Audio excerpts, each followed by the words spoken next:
Le plus grand souci ou intérêt de Dieu est son Fils. Le second intérêt ou objet, le plus grand de Dieu dans cet univers, c'est l'Église. Et dans les Écritures, tous les deux sont mis ensemble.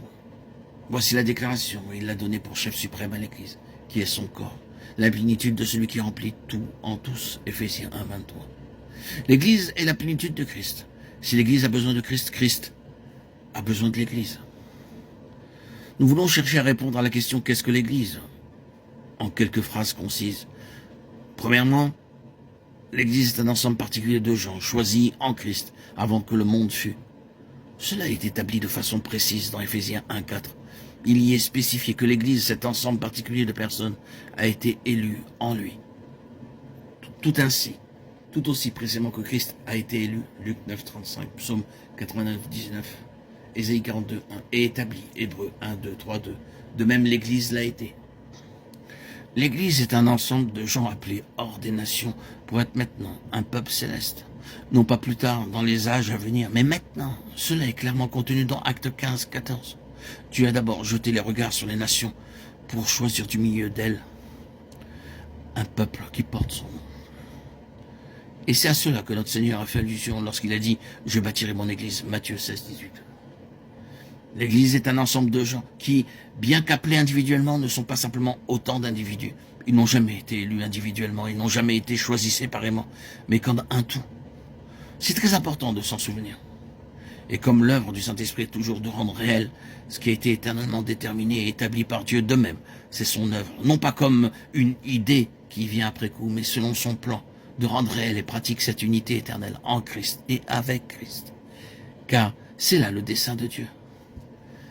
Arrivé à ce point, je désire citer un passage tiré d'un livre publié il y a plusieurs années, qui présente la chose d'une façon de loin meilleure à ce que je peux dire.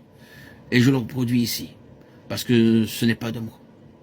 Il est essentiel, pour la juste considération de ce sujet, c'est dire l'Église, que la magnificence du concept néo-testamentaire de l'Église soit saisie.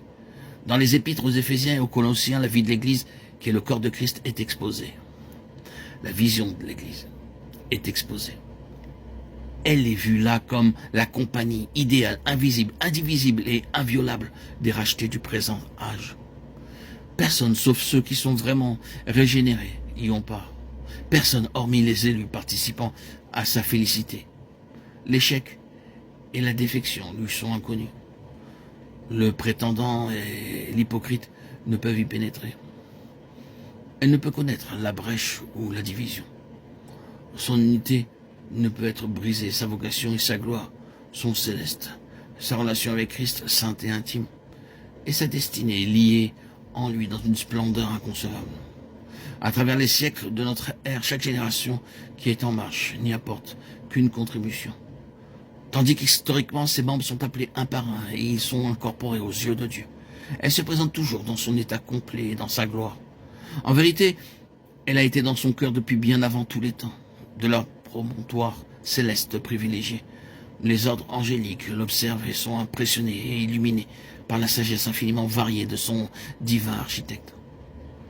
À travers les années rapides et décadentes de cet âge, Christ lui-même est son constructeur, ajoutant pierre par pierre à ce temple excessivement magnifique, attendant lui-même pendant ce temps, ce jour-là, où finalement complète, sanctifiée, magnifique, immaculée et resplendissante d'une gloire céleste, elle doit lui être présentée et être introduite dans la pleine jouissance d'une intimité éternelle de félicité.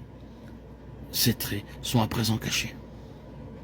Je suis sûr que vous convenez que d'une part, il n'y a là aucune exagération et que d'autre part, c'est une présentation de quelque chose qui est d'une importance formidable pour Dieu, pour Christ et pour nous-mêmes.